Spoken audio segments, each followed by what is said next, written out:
홈플러스 이슈입니다. 이것도 인물에 연결이 되어 있죠. MBK라고 하는 김병주 회장. MBK 입장에서는 최악의 경우에 부동산 다 매각해. 근데 그 부동산이 있어 6조가. 근데 이게 우리가 한 5년에서 10년 정도 들고 갈 건데 이 기업을 그때 가면 부동산 오르지 않겠어? 라는 생각. 그냥 홈플러스는 그들한테는 그냥 자산이었던 거예요.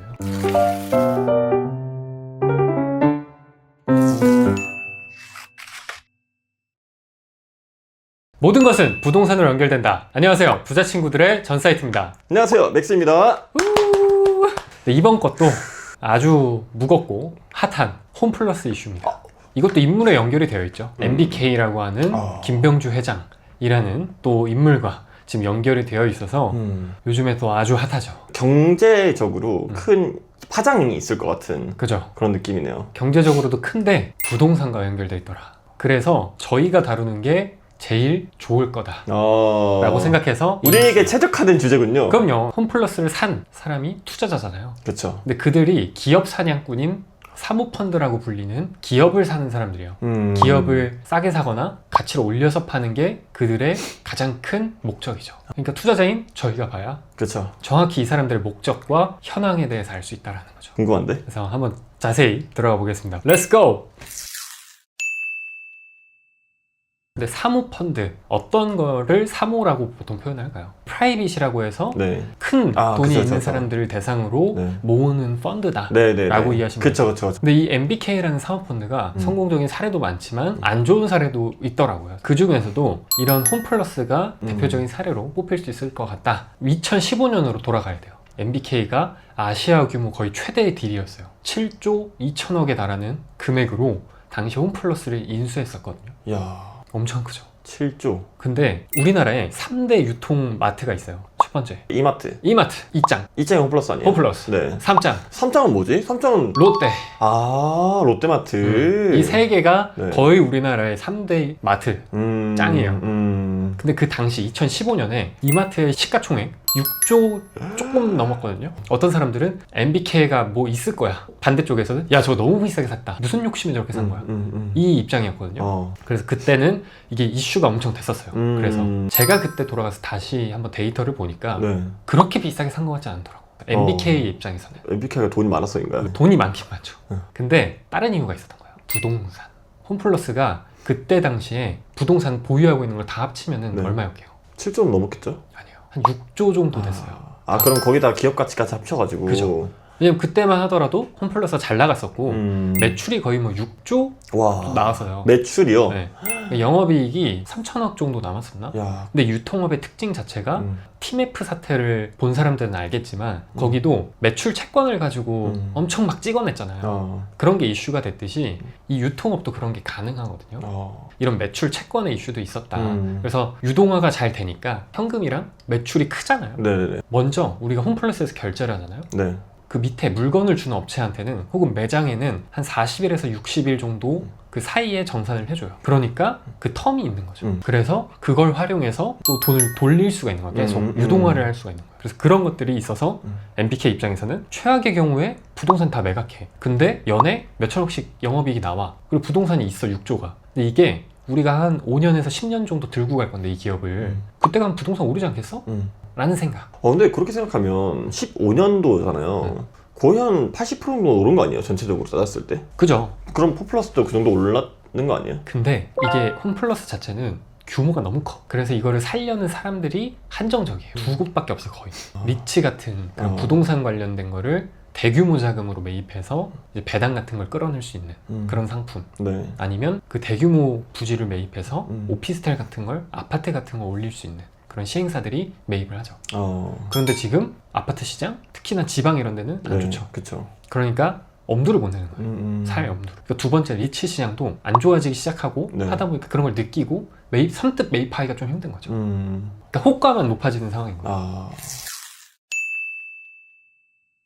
그 다음이 더 재밌어요. 이게 아직 재밌는 이야기 남았나요? 문제는 첫 단추를 전 잘못 끼웠다고 생각해요. 너무 높은 금액 샀다? 그거보다는 너무나게 무리한 레버리지를 활용했다. 대출 너무 많이 받았구나.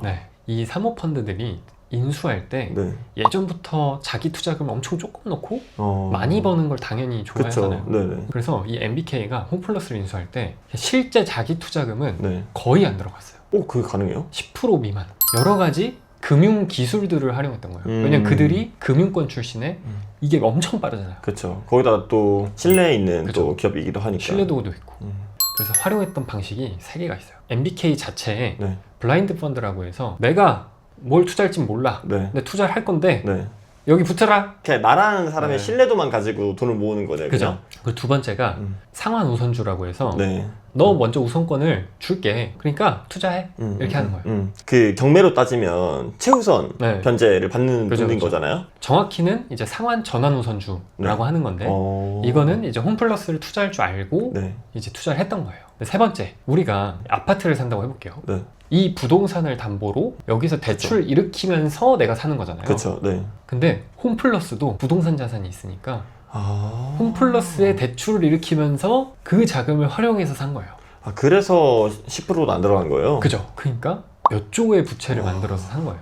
5%만 해도 네. 이자가 얼마? 아니, 감당이 되나? 보통은 이제 뭐 7에서 10 그 네. 이상도 되기도 하겠죠. 와, 근데 어차피 홈플러스에서 따박따박 영업이익이 나오니까 절반 정도는 대출에 감당이 된다. 그죠? 그럼 그 이상은 다 그냥 자기들이 부담하는 거예요? 네.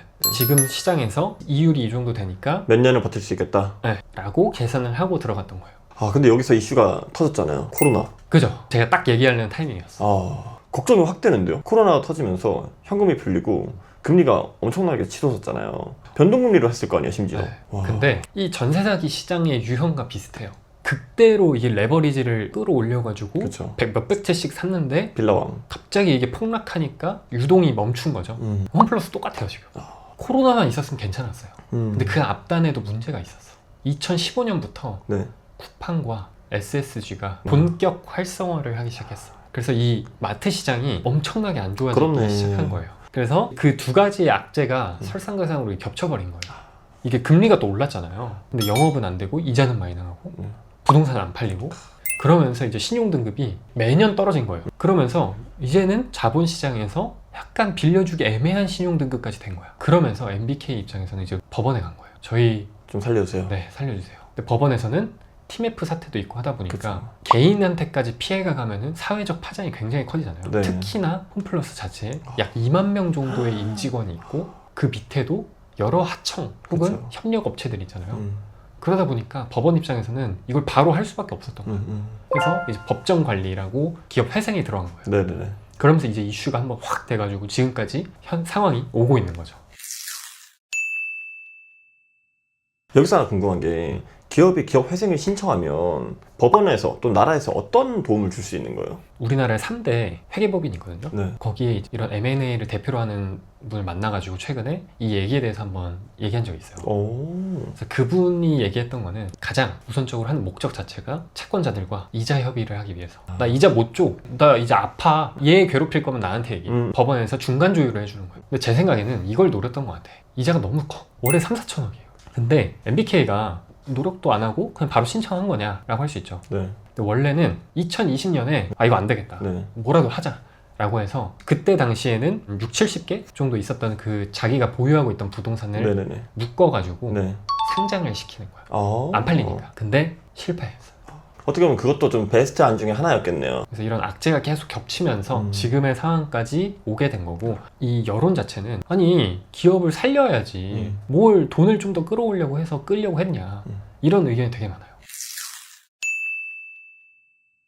제가 아까 맨 처음에 네. 이 홈플러스를 산 이유가 있을 거라고 했잖아요. 그쵸. 그게 부동산 자산이 많다. 네. 근데 실제로 이들이 부동산 자산을 야금야금 팔았어요. 근데 이건 뉴스로 한 번씩 본 것 같아요. 그죠? 2015년에는 네. 142개점이 있었거든요. 네. 인수할 때. 네. 근데 지금 몇 개점이 있을까요? 한 120개 점? 오! 맞아요? 어떻게 알았어요? 뭔가 대략적으로 그 정도는 팔렸지 않았을까. 126개점이 현재 운영을 하고 있어요. 직접 운영하던 게 원래는 89개였어. 지경이. 네. 네. 근데 지금 몇 개일까요? 73개? 땡. 아니에요? 58개. 뭐야? 이게 이들의 목적이었음을 여기서 알 수 있어요. 31개가 없었네. 네. 이거를 팔고 나서 어떻게 했냐? 네.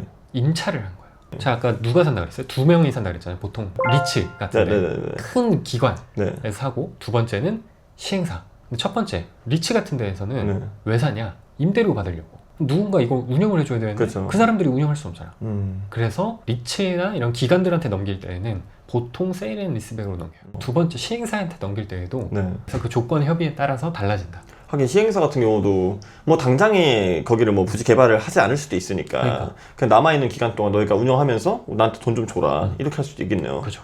근데 이게 또 악영향을 줬던 거는 네. 아까 이율이 오르면서 안 나가도 됐던 이런 임대료까지 생긴 거예요. 근데 여기서 추가적으로 네. 홈플러스가 지금 욕을 많이 먹는 이유가 있어요.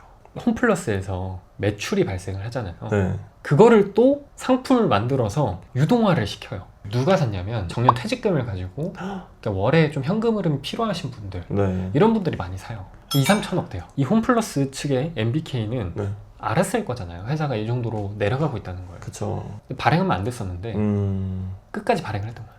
피해들이 현재 발생을 하고 있다는 겁니다. 이 홈플러스는 이걸 팔고 자기 투자자들 상환해줬어요. 그러면서 이제 홈플러스는 더 안 좋아질 수밖에 없죠. 근데 이마트는 달랐어요. 다른 신사업들에 투자를 했어요. 이마트가 2019년부터 본격적으로 부지 네. 매각을 하기 시작했거든요. 네. 그 가장 큰 부지가 성수점에 있던 이마트, 어떤 기업의 사옥으로 변했죠. 그래서 이 이마트도 약 3조 원 정도의 자산을 매각했어요. 그러면서 그것들을 스타벅스, 뭐 이런 신사업 쓱 이런 데 다시 투자를 했던 거예요. 오프라인으로 집중되어 있던 자산들을 현금화한 다음에 그죠. 그걸 온라인 사업에 투자를 맞아요. 한 거네요. 네. 이게 다른 거예요. 그래서 누가 이 기업을 운영하냐에 따라서 완전히 달라진다. 그냥 홈플러스는 그들한테는 그냥 자산이었던 거예요. 그러다 보니까 그냥 여기서 빨리 투자금을 회수해주고 파는 게 목적이었던 거예요. 뭔가 이게 참 이런 이슈가 있을 때마다 아이러니한 게 기업적인 측면 또 윤리적인 표현을 잘못한 게 또 이제 잘 못하고 있는 게 맞아서 누군가 입장에서 욕을 할 수 있잖아요. 근데 또 마냥 또 욕만 할 수는 없는 게 그 관련 직원들이 받을 피해들을 생각하면 또 응원을 해줘야 되나 싶기도 하고. 그죠. 그래서 저도 참 난감하더라고요. 홈플러스를 가야 되나? 회사 용품 좀 사야 되나? 이런 생각이 좀 들다가도 이건 MBK가 자기네 돈 벌자고 이렇게 해놓고 참 여러 생각이 들더라고요. 그래서 이제 홈플러스 사태를 네. 우리가 쭉 봤었는데 아직 남은 과제들이 정말 많아요. 왜냐면 이제 회생 절차에 들어가고 있고 네. 과제들이 어떻게 해결되는지를 우리 같이 한번 또 지켜보면 될 것 같고 또 그 과제들 속에서 이슈가 나오면 또 저희의 또 인사이트를 담은 영상을 발행을 해드리면 될 것 같습니다. 너무 좋네요. 근데 이거는 진짜 뭐 우리 일이 아니라고 그냥 방치할 게 아니라 진짜 눈여겨봐야 될 문제이긴 하네요. 저는 이거를 쭉 이제 준비하면서 네. 느꼈던 생각은 나도 앞으로 투자를 할 때 사회에 좋은 영향을 혹은 안 좋은 영향을 줄지를 좀 더 판단하면서 투자를 해봐야겠다라는 생각이 들더라고요. 아무튼 오늘 영상을 네. 여기서 마무리하도록 하겠습니다. 그럼 끝까지 시청해주셔서 감사하고 영상이 도움이 되셨다면 구독과 좋아요 부탁드리고 이러한 이슈에 대한 여러분의 의견을 댓글로 한번 남겨주시면 좋을 것 같습니다. 지금까지 부자친구들의 전사이트 그리고 맥스였습니다. 안녕.